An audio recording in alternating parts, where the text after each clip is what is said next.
Hello, welcome to another episode of the Dre and Smiley, the Inner Circle podcast. All right, Smiley. We got a great guest on with us here. I'll read a quick bio, then we'll jump right into it. Lisa Bischoff, the brilliant mind behind Fit to Exist, is an electrical engineer graduate from Colorado Springs. Lisa's extraordinary journey transcended the technical realm, leading her through challenges to an unexpected destination, ministry. Lisa's unique story from engineering to inspiration as a beacon of personal growth and resilience. With a passion for helping others face fears, anxiety, and rejection, she founded Fit to Exist, an innovative company dedicated to breaking barriers and guiding individuals towards fulfilling lives. An avid enthusiast of recreational activities, Lisa doesn't just embrace life, she empowers others to do the same.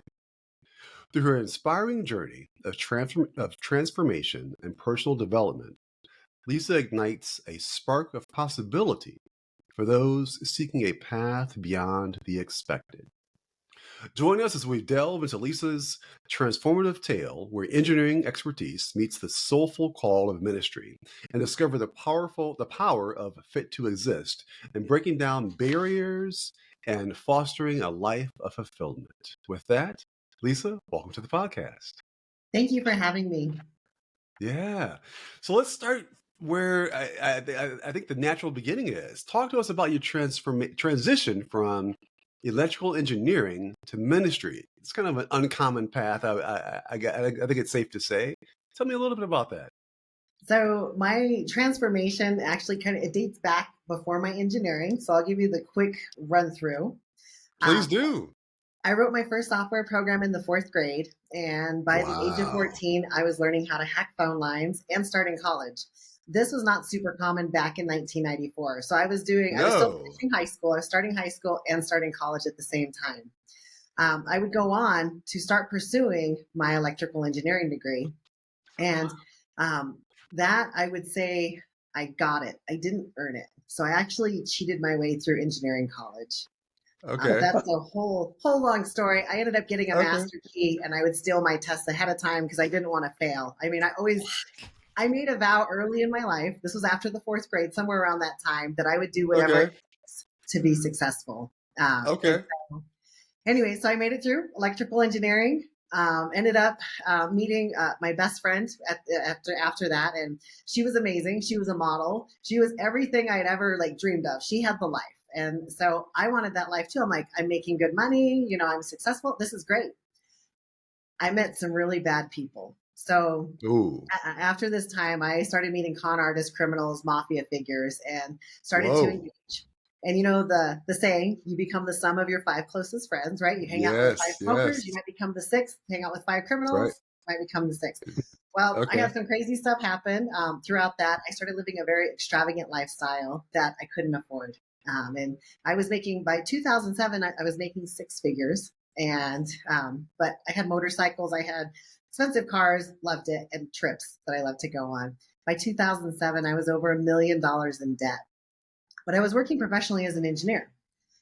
I decided to hack a database, and I had a plan to try to access $100,000 in somebody else's credit. A roommate of mine that had kind of led me through these things. He kind of gave me all these ideas, and I was like, okay, it won't hurt him because the credit card companies will reimburse him, so nobody really gets hurt. And that was the rational lie that I told myself. I ended up trying to buy a Porsche as I deviated on a business trip in 2007 in Arizona, tried to buy a $92,000 Porsche with somebody else's identity and got caught. When I got caught, I had my backpack. My backpack that I had with me, it had my computers and hard drives, which had the database of Colorado Springs on it. So I got charged in Arizona. My parents bailed me out, brought me back within a couple of days. I get arrested. I get charged here. They brought me in for questioning and then basically arrested me for that. So in 2007, I end up losing my job as an engineer. I lose all my security clearances and the ability to work in the industry. I couldn't even volunteer after that because it was theft of information and identity theft. Everywhere there's theft, nobody wants a thief around them. So even trying to do my community service was hard. So 2007, I ended up spending 30 days in jail in Arizona because I actually never took possession of the car. And then in Colorado, I didn't actually steal anybody's identity. It was all intent. It was what I could have done. So I ended up with probation and community service. Again, community service, that was really hard to do. So I used one of my connections and ended up paying off my community service and didn't actually do it. But so all of that to say, I'm not employable after 2007. I can't volunteer. What am I supposed to do? My parents were like, well, what can you do? And I was like, well, I could start working out, maybe get in shape, go back to playing tennis. At that time, I started going by Lisa again. So the first 6 years of my life, I went by Lisa. And then in kindergarten, there was too many Lisas, or maybe it was 5 years, too many Lisas. Got to go by your legal given name, which mine's Elizabeth. So basically from the age of 5 or 6 until 27, I went by Elizabeth. 2007, I decided to kind of rebrand myself as Lisa. Because I'm like, okay, I'll start playing tennis. Maybe people won't correlate, because I was all over the news in 2007. So I was like, maybe I can kind of restart over. Start playing tennis. Think that's a good fit. Well, in tennis, there's money all over. I started hanging out with people making $40 million a year and loving that lifestyle. I was like, I want to do all the things they're doing, but I don't have a job and I'm not making that money. I'll figure it out.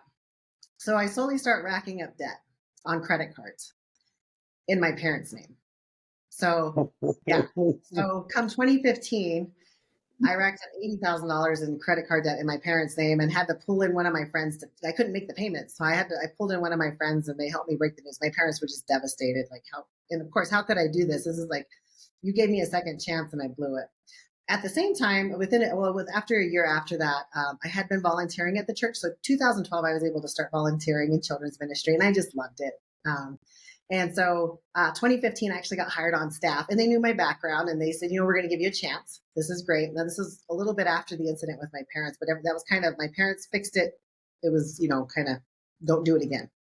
Mm-hmm. Well, so now I'm in ministry, serving the Lord, loving what I'm doing. But then I'm still hanging out with my other friends. I still crave this other lifestyle of shiny things. That is my downfall. It's not drugs and alcohol. It is shiny, shiny things. And they're all over. Yeah. By 2019, I am $100,000 in debt in my parents' name because I didn't lock their credit down. Again. So this time I can't let them find out because they're going to that's it, man. They're going to throw me out because I live with my parents. That's it. And if not have a heart attack. Well, yeah. The stress. Oh, the things. Yeah. That's a whole other. Yeah. So I had worked for a client and one of my clients, probably, I don't even know, 5 or 8 years before 2019. So somewhere 2011, 2012, when I started working for them, we were on a hike and they said, there's nothing in the house. Well, there is my jewelry. It's $200,000 worth. And, I probably shouldn't have said that. And I'm like thinking, no, it's fine. I'm on a good path. Like I'm doing good in life. Like that's not even a temptation. Oh, but it sat there. It sat there for years. And in 2019, I decided, you know what? It won't hurt them. The insurance will cover. It's that whole rational lie. Yeah. They won't know it's me. I'm going to do this so I can fix this problem with my parents and then it'll all go away. Oh boy. So 2019, it turns out it wasn't $200,000 worth of diamonds and jewelry. It was $600,000 worth of diamonds and jewelry. Wow. 3 times. Yeah.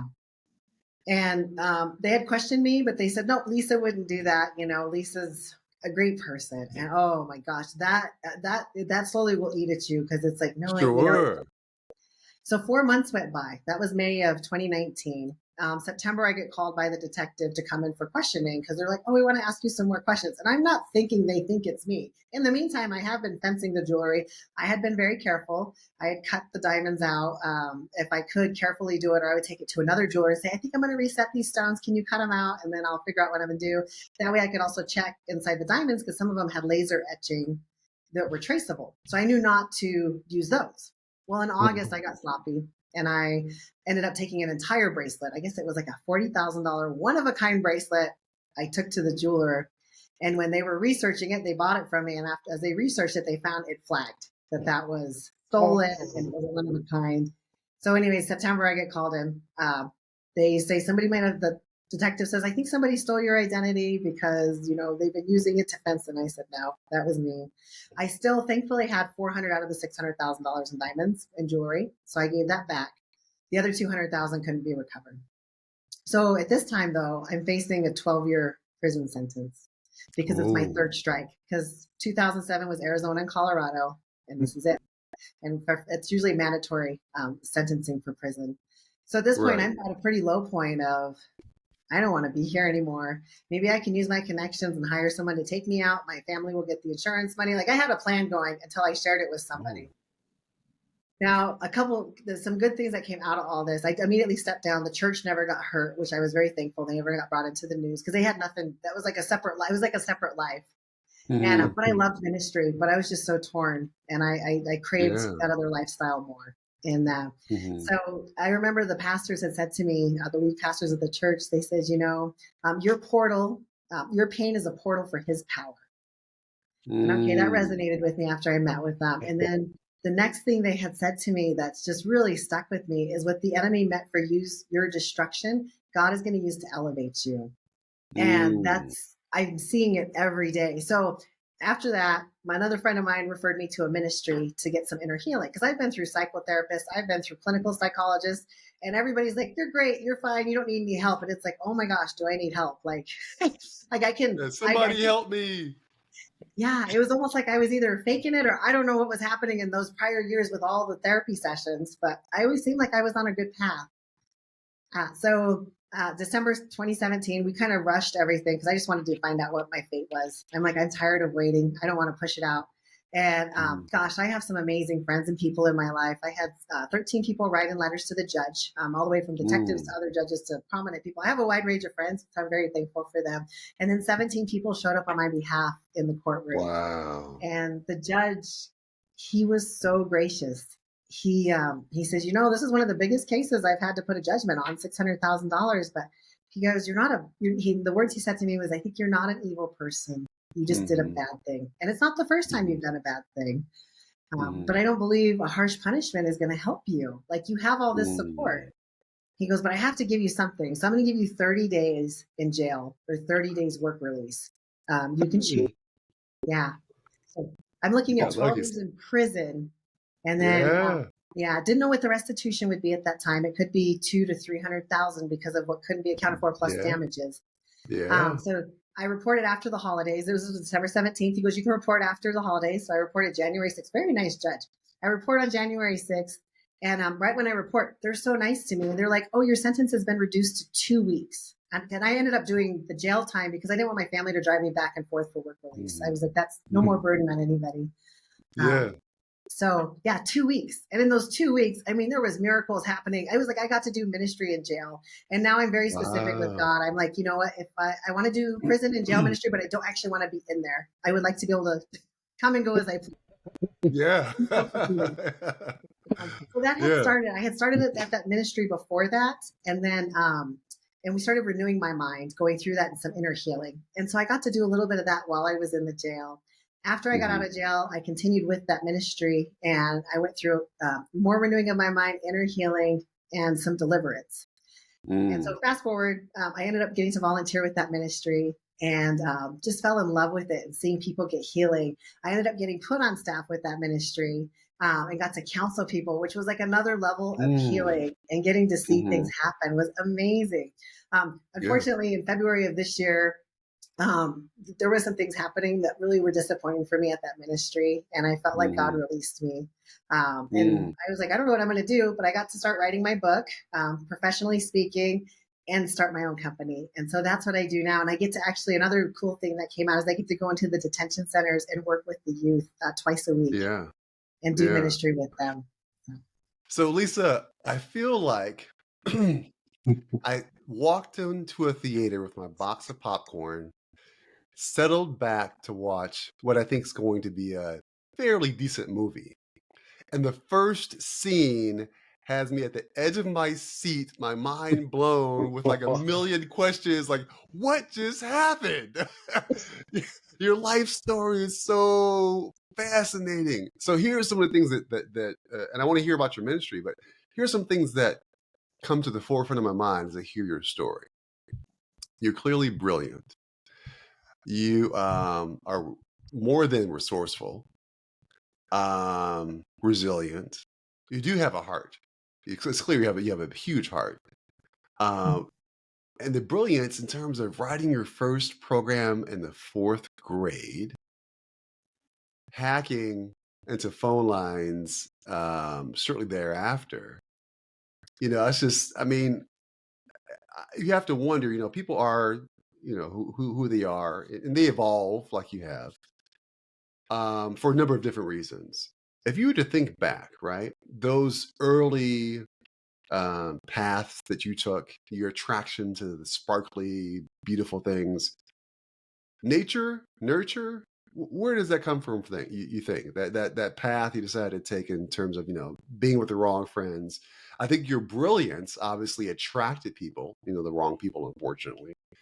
But what allowed you to kind of make those early mistakes early on, and then realize your correct path is ministry, nature, nurture? What are your thoughts on that? Do you know? Yeah, so and it's come out in like probably the last 4 or 5 months through counseling, that there was, I lacked the nurture. Like, my parents are amazing people. They're still married. They always gave me everything I wanted, but it's almost like everything was transactional. And that's how I've always treated people. And so, I mean, I haven't really dated in like 13 years. Like, it's one of those, I'm not sure how. I'm getting better at friendships, but I do have that void. And so that void of, I guess it would be the nurture. It's trying to figure that out. And I believe a lot of the things I did were trying to feel something. And that, for me, it was exciting when I was doing certain things. It was stressful and exciting at the same time. So. Wow.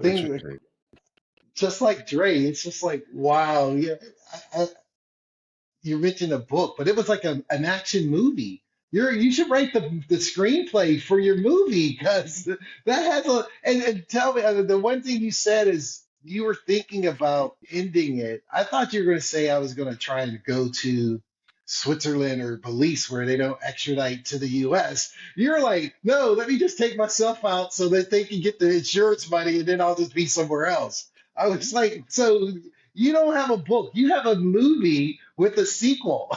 So For sure. that is so amazing. But tell me this from our listeners' perspective, if you could just define your role or what electrical engineer is. Do you wire up houses as an electrical engineer? Do you do circuit boards for computers? And then after you define that, with your talent from writing software, reading code, and looking at databases, have you ever thought about applying that to Wall Street, where you get the shiny things and they just look at algorithms? Because to be scientific in the mind and look at software, that means you see logic, which means you understand numbers and you understand code. So I would think with your skill set in Wall Street or these financial services, you would have just blown up and had 7 figures immediately. Question. All right. So let me think. Okay, your first question was. First question was the movie. Your life is a movie, and how did you? Yeah, I don't even know. It was so long ago. I'm sorry. I'm just sitting here, like the notes I was taking was all over. I was like, okay, so she was arrested. Okay, she got 12 years. No, she got 2 weeks. So my notes are all over the place. And then she's a minister. So it's just like, what was your last question? Your final, because you had two. You heard the second one? It was you. Oh yeah, what is electrical engineering? Were you wiring houses, or are you doing circuit boards for radios? No, so for electrical engineering, I actually had specialized in college in feedback control systems, so doing robotics and coding and doing all that. And it's funny because I've volunteered on mission trips and traveled around the world, and there's one called Engineering Ministries International, and they're like, oh yeah, we got the electrical engineers, they can wire up the house. I'm like, oh my gosh, like we almost had a house on fire because we're not electricians.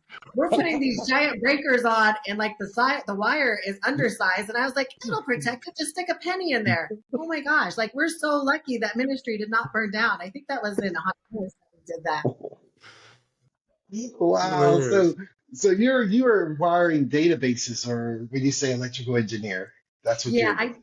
I did a lot of telecommunications, and so I can wire up cell phone stuff, and I would actually hook it. A lot of the stuff I did was with utilities and the wireless meter reading that people have in their houses now. We were rolling that out at the very beginning on commercial sites, and so I could interpret, and then I could also look at the data packets and see what kind of data was being transmitted, if there was errors, and so I could do that and write code for the firmware updates. Oh, that's awesome. And then I guess from the software perspective and looking at numbers and financials, have you ever considered Wall Street or like, you know what? I was watching Billions and Billions on TV, and they got all those smart dudes or ladies like Taylor. They just see numbers, they see patterns of data. And that's the way I see software engineers and Lisa would developers. crush that. That's If what you I get was that path, thinking. Lisa, you would crush it. And those Wall Street guys got a lot of shiny things. Yeah. So I could say there's pros and cons to all that, right? So after 2007, actually part of my probation sentencing was I wasn't allowed to use computers or smartphones for 2 years. And that was horrible for me. Whoa. I'd use like a flip phone. And if I wanted to do something, my parents would sit there and monitor me. I'm like, this is horrible. After that, though, I had some friends and I started learning about options trading and how you could write the software to start doing your picks. And that was not a good, it was not a good fit for me because it almost turned into gambling. Like I think I picked up a roulette habit too. I was like, I'm going to go play at the tables. Like, yeah. So I'm very mindful of what avenues because I worry too. Like, what if I did write code to embezzle? Like Oh, right. I have to be very careful where I let my mind, because I even got into, this is a side note, magic as a magician, which was really cool. Wow. So I'm like, cool, I can do magic tricks and, object lessons and teach the kids. Oh no, that turned into, I learned a lot about deception and sleight of hand and look what I could do. I could pick pockets. Interesting. So that leads us into Fit to Exist. Tell us about that. Okay, well, I created Fit to Exist like in 2010, but I wasn't sure what I was going to do with it. I also created Fit to Exist Fitness. So I was training people back in 2010. I had a studio, I leased space, and I loved it. My biggest problem was I had a hard time charging people because I wanted to just help everybody get in shape. I'm like, oh, you can't afford it. But That's the heart I was talking about, the big heart. Okay. But I'm learning now, when people pay, they pay attention. So they have to invest in themselves, and it's for them too that they're doing that investment. So Fit to Exist now, what it has morphed into is I loved the ministry and the counseling. So one of my goals is to walk people through renewing their mind, inner healing, and deliverance. But part of that, another piece that I found was, I was in 2019, if you ever find my mugshot, I'm 225 pounds and I'm heavy, like physically, emotionally, I don't look the same at all. And so with that, I went through a total transformation. After I got my inner healing, my physical appearance started to change. I started to feel and value myself and realize I was good enough. I got rid of all those limiting beliefs. And so I work with clients at Fit to Exist. And the goal is I want to help you complete. They're like, you're like a one-stop shop. That's what one of my clients told me the other day. And I was like, yeah, I meet her. We do, we'll do some inner healing and then we'll go do a gym session or vice versa. And we're doing life coaching, spiritual coaching, and wellness coaching. And I already see the transformation, and it's a beautiful thing to see on people. I always tell people, take a before and after picture because your countenance changes.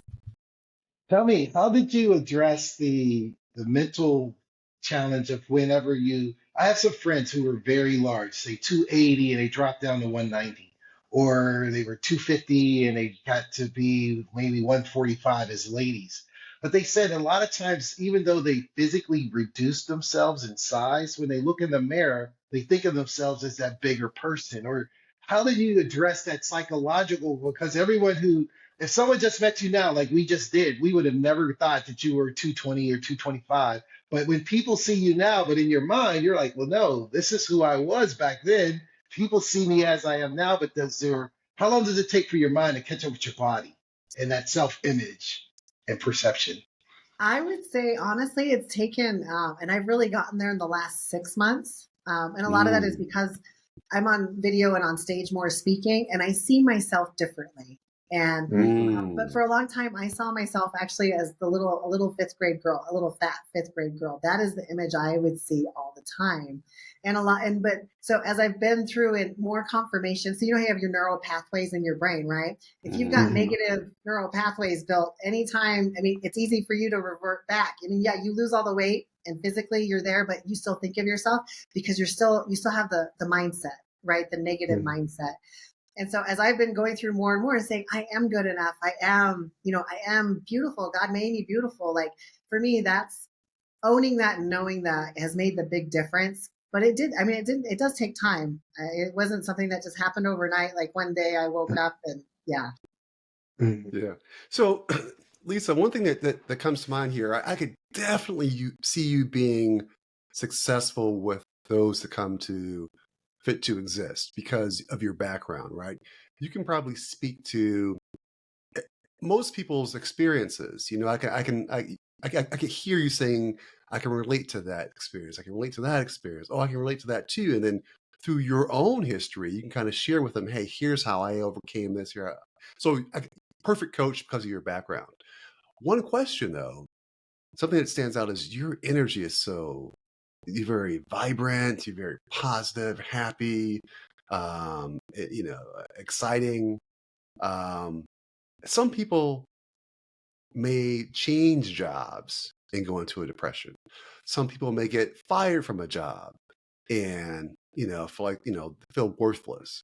How is it you're able to be this beacon, of light and happiness and positivity, considering all the challenges that you faced? What is the, how are you able to, keep your compass heading north in spite of it all? It was, it was challenging, right? Since I would say I lived like very much on I kept myself on a pedestal until 2007. And when I got in trouble and was all over the news, I was so embarrassed. It was like I fell. And Okay. my life changed. I mean, that was a huge pivotal point for me in So terms you did of experience that dip. You did feel that at one point. yeah. I felt it a couple times. And then in 2019, I felt it again because it was like I did it again. Nobody's going to give me another chance. But what has changed is the people I surround myself with is they never gave up on me. And that was huge. I mean, I still have people that have me work for them and do even the people that were involved in my big 2019 deal. I got to work for them again. Like I got to walk through a forgiveness and actually talk to them again. And that was huge.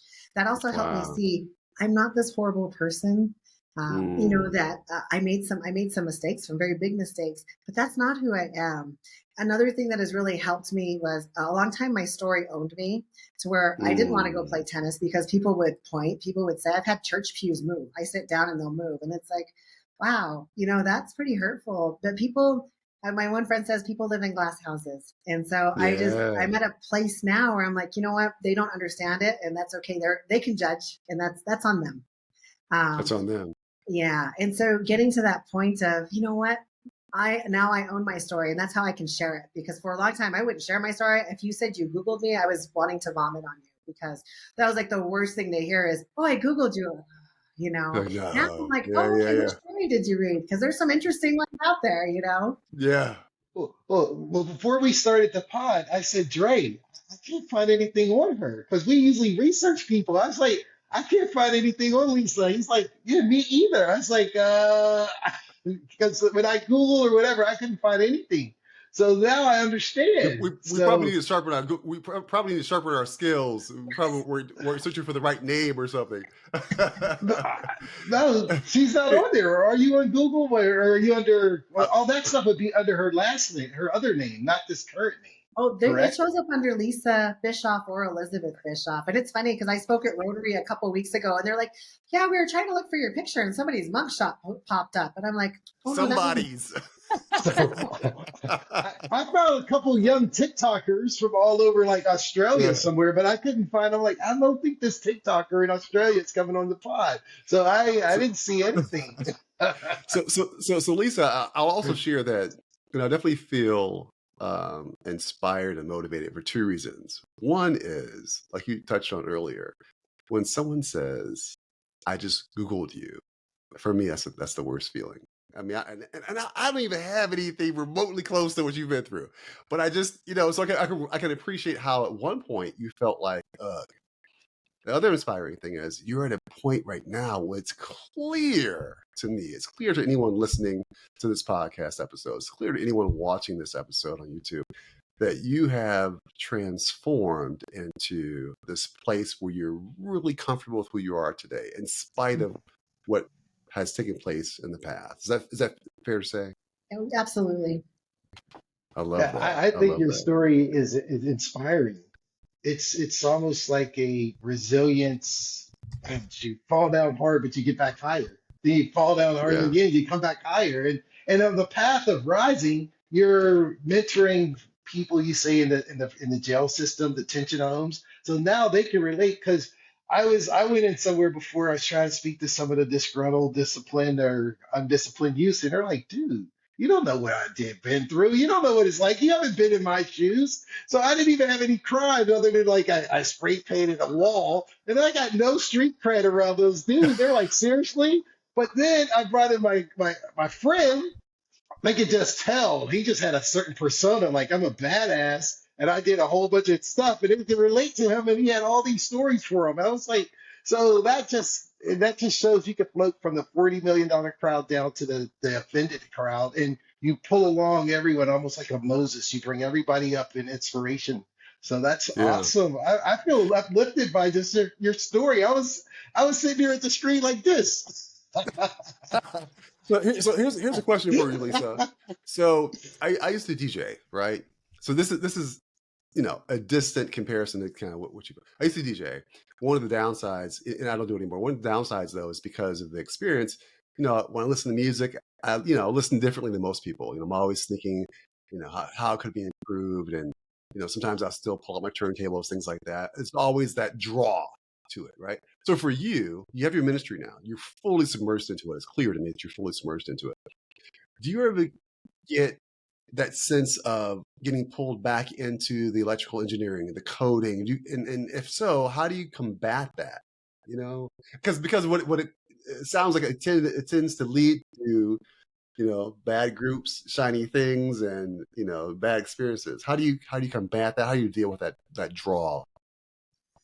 So the only thing that's been a draw recently for me is in terms of that, and it wasn't a bad thing by any means. I want to develop an app for my clients to be able to track the healing process and their workouts. Kind of like I use one with my coach, and I'm like, cool, but I want to add the inner healing and stuff in there.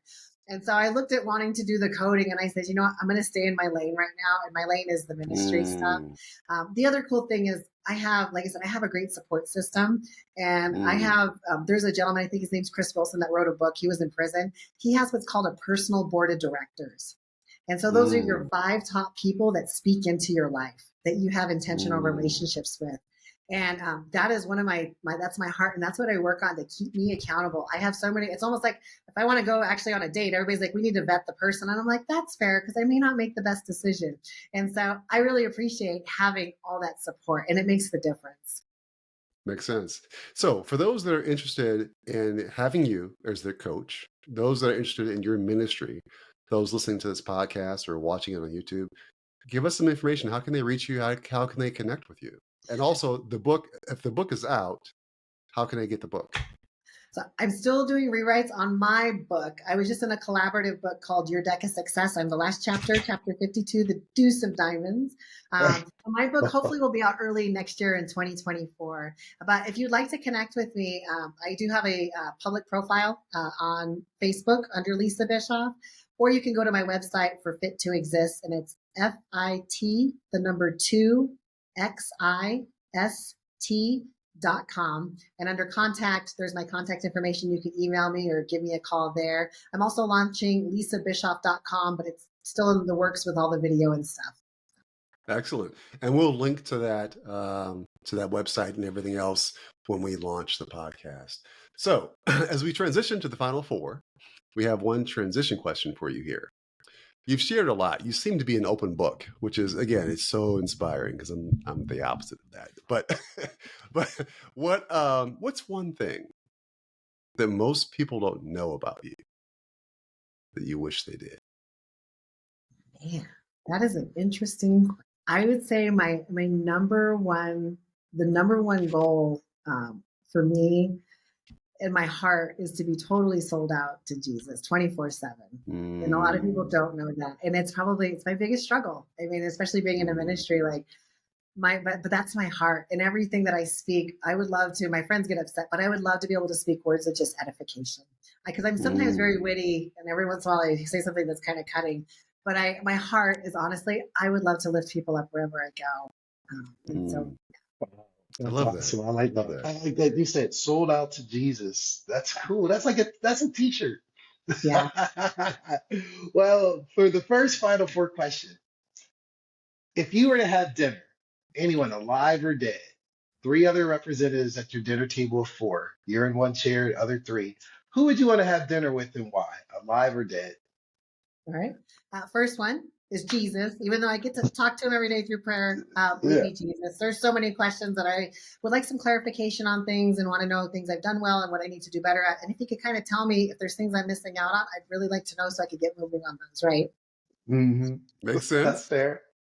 My second person is Jennifer Aniston. I think she Ooh. is just such a classy, she's a celebrity, of course, right? But Mhm. anytime she plays a character, I mean, I watch her on the morning show, I watched her on Friends, and the way she carries herself, she just seems like such a classy lady. She's in great shape. She's aged very well. Like, there's just a lot of things that I'm like, gosh, she seems like a really genuine, neat person. So I would love to have dinner with her. Mhm. Okay. All right. And then the third one is Tony Robbins. So I've gone through his coaching programs. I've had some amazing coaches through his programs. I've gone to his Unleash the Power. Just a neat guy. I believe I could probably, in that 1 hour or however long that dinner lasts, get a ton of information and really just be on the next level, right? So it would be just neat to meet him in person and have that opportunity with him. So I saw his special on Netflix. Have you seen that one? And Yeah, if sure. so is it similar to what the event that he has? I think it's in Florida somewhere. Yeah. Is it similar to that? Is everyone kind of really kind of excited, kind of like a pep rally, but with purpose? Is it kind of like that really? Yeah, it's a total immersion experience. And Seems like it. Yeah. Seems like it. Yeah. I know others that have gone and they came out transformed. So you're saying the same thing, which gives me something to think about, to consider going myself. Here's my question for you. What's been your greatest success? My greatest success is that I didn't give up. Oh, I like that. That I'm here, and I feel like I really feel, and this is my friend Jennifer that was on your show. She says, make the rest of your life the best of your life. And I feel like that's where I'm at. For a long time, I felt like I had missed out. And I'm like, I'm 43 years old. I wasted my best years. And I believe it is the best is yet to come. And I am excited for it. Yeah. Well, we're considerably older than that by a decade plus, so you got so much more life to live. So don't worry about that. You got the best is yet to come, and you got a lot of life left. You didn't even hit the bell curve of life at the midpoint when you're under 50, so don't worry about it. But that said, you've lived more life than most, which is the good thing. Yeah. Well, so here's something. There's over 7 billion people on the planet. Each of us have a superpower. The Hulk has his strength, Superman flies, Wonder Woman has an invisible plane. Out of the 7 billion people, what is uniquely Lisa? What is your superpower that Jesus only gave you and nobody else on the planet? What's your superpower? I believe my superpower is hacking. And I mean that. Clearly. I mean, it can be I have people, it's so funny. Did you ever watch the show Ray Donovan? Like, he's like the fixer, right? I have people that literally will call me for just about anything. Like, can you fix my computer network? Can you clean up this weird stain that we're not sure? Like, it could be anything. Can you problem solve this? I was working with a client the other day, and she's like, we haven't been able to get this door open. There's something jammed, and we're just going to cut it. And I was like, let me see. I'm going to pretend there's $1 million back there, and I'm going to help you get it. 20 minutes, we got the door off. She goes, we've been trying for months to get that door off. So I do believe that. And with people, it's getting to the root of their issues, right? I mean, that's a form of hacking, is hacking your healing, right? Like, that's something that is just, it's one of the most beautiful things, is helping people with that ability. With your experience and ability to do software and coding and doing it most of your life, what's your comment on AI? Is it, some people fear it, some people embrace it? Artificial intelligence, is it a new paradigm? Is the world as we know it over? From someone who's on the inside, the person who knows code, who writes code, what do you see it as, or from your perspective as a I love AI. I find it to be very helpful, especially with my schedule. I mean, I use it for a lot of different applications. I mean, like your Calendly, all of that stuff, like your alarms, your Siri, everything on your phones is AI. Like, we've been using it for a really long time, and it's just gotten more advanced. The only thing that I guess concerns me about AI is people overly using, especially like going through college and stuff like that. And okay, I'm like, I wanted to speak since I stole my I was test. going to say, Lisa, wait a minute. Technically, I did learn the material. I did learn how to answer it correctly. I understood. Okay. I just wanted to get the highest grade. But for people that aren't actually learning, that's the scary thing is if you're using AI and you're becoming a doctor or you're somehow using that to write your papers and you're not actually learning, the scary thing is who's going to program the AI later on? Like who's going to be left when something breaks and the other generations don't necessarily know how to fix it because they used it to get ahead. Yeah, that's fair. That makes sense. Yeah. So I know you have a book coming out. If I'm correct, it's not an autobiography. Is that right? No, so I wanted to do an autobiography, but my publisher said, no, people want to gain something. Like, what are you going to help people? And so I said, okay. So what I did is I've written, I think it's 18 or 19 chapters, and it tells my story. So it tells some more details because there's some other really interesting parts of my story. But I talk about where I made vows, like whatever it takes early on, and how living to those vows and how people accidentally make vows and it actually locks you in a bondage in your life. Like, I'll never be like my brother or my mom. And then you end up, wow, that person turned out just like them in that vow, you know. So I talk about vows. I talk about how to break off of the vows and fix the belief because there's an underlying belief with those. I go into inner healing, how inner healing got to the root of where my rejection came in, the lying. So I tell my story as I show how those got revealed with a process. And I took inner healing, and that's another part of my book I'm trying to rewrite right now, is I took the regular inner healing that I had learned, and I was like, gosh, when I teach this, it took me years to get it. And I was like, I want people to learn it when I'm speaking. And I said, so I formulated a process. It's 5 steps. I call it the GRACE process, where G is for go to a memory. R, in that memory, you release forgiveness. A, you acknowledge the lie. C, you confirm the truth. Because usually the lie is because it was at that time, right? You were in it and it was your perception of what happened. Yeah. But it's not necessarily what actually happened. So with C, we confirm the truth. We look at the facts of, oh, this is actually what was happening, not my perception. And when you can take those truths and those facts and apply it, E, you experience healing. So that's the goal of the book, is for people to be able to get to the root and do their own inner healing and start learning, hey, I can do this on my own. And, you know, I invite Jesus, Holy Spirit, or wherever your beliefs are, you can go through that process. And then the last step is there's a little piece of breaking off strongholds. I love that. I love that. So for the final question, I'm going to pivot a bit. Both Smiley and I touched on at the very beginning here that your story could easily, and I'm certain we're not the first ones that have said this, could be a movie, right? If it were, what would the title be? And who would star as you? I love this question because it's one that I've thought about since 2007, the first time I got in trouble. I didn't actually have a title though, but I have a cast list with all my friends. They're like, we want so-and-so to play us. And so for me, I grew up watching Saved by the Bell. So I love Tiffany Amber Thiessen, and I'm like, she could play me. Yeah. That would be, she would be my like top choice to play my character. But gosh, I don't know what I would call the movie, because a lot of times people refer to my story as Catch Me If You Can. It's better than that, though. I feel like it's better than that. Well, because one, it's a woman who started in the 4th grade. And I think that guy in a man's world, it's kind of, the story is so believable and so boring and so, having a woman starting in the 4th grade as a girl who isn't, I wouldn't say you're devious. I think you probably just had a lot of intelligence, right? And you're really creative in how you used it, right? That's my takeaway. Now, the criminal aspect of it all, of course, we can all agree, we don't. that's more than devious. But yeah, so the title though, what do you think? Catch Me If You Can, or something different? I don't know. I mean, the one that the phrase that was always stuck with me is the one I shared with you that the pastors had shared was, what Satan used to eliminate me, God will use to elevate me. That's not like a super catchy, compelling title, but it would be something along those lines of, I made it out of I made it out. Made it out?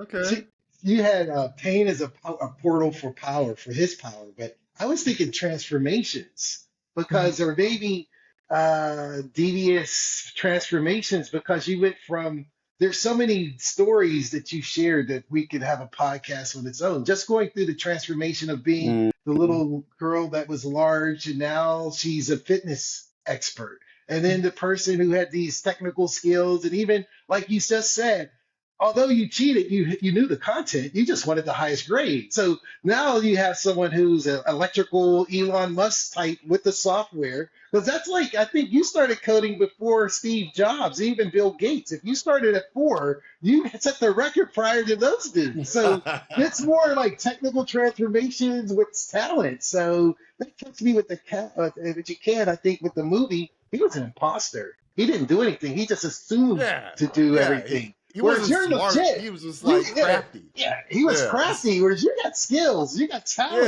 yeah. And so I It like took effort to do transformation. what you did. Yes.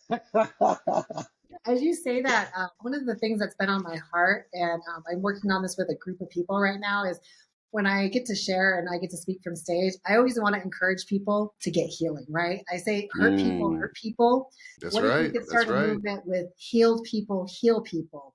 So her I and I, love maybe this that. would be the title of my movie, is we came up with and got the domain for, let's see, it's, oh my gosh, I can't even remember it. That's not good. Real people. It's heal, revive, thrive. I Heal, love it. revive, thrive. I like it. I love it. Wow, Lisa, this has been absolutely exponentially fantastic. I mean, like I said, when I look at my pre-notes before the podcast and what I've captured, this has just been amazing. Your story has just uplifted me, and I'm so inspired by you and what you're doing and who you're helping. And I'm so glad you spoke on our podcast and so elated that thank you very much for sharing your authenticity. Thank you. It's I look forward to reading the book. I look forward to watching the movie. And hopefully we can have you back on when those two come out. That would be great. Thank you both for having me. It was a pleasure and an honor to be here.